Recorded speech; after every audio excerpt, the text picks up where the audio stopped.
ওনাদেরকে সাপোর্ট করবেন। এইমাত্র আমাদের দুই দলের রেফারি সহ দুই দলের প্লেয়াররা মাঠে প্রবেশ করলেন। আজকে ম্যাচ পরিচালনা করবেন অত্যন্ত পরিচিত মুখ, অত্যন্ত অভিজ্ঞ মুখ আমাদের ফারুক ভাই।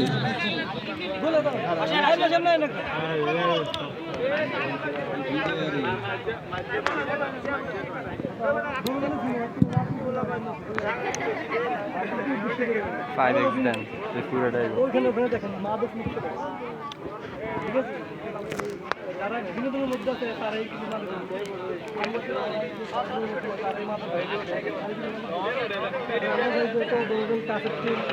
অবশ্যই বিনোদন খেলাটাই উপহার দিবে সবাইকে, ঠিক আছে? কেউ কারণে মাইরা খেলবে না, সাইডে দিয়ে খেলবো। খেলাটা তো সুন্দর হয়, পদ্ধতি আছে, অনেক লোক আছে দেখে যে খেলা দেখে তো শান্তি পায়, তৃপ্তি পায়। কারণ এখানে সবাই আসতে একটা তৃপ্তি নিচ্ছে। যদি তুমি যদি খেলা আজকে যুদ্ধ হইবে এরকম না, কিন্তু একটু তৃপ্তি না, মানুষ তৃপ্তির জন্য আসছে এখানে। ভিডিও গরম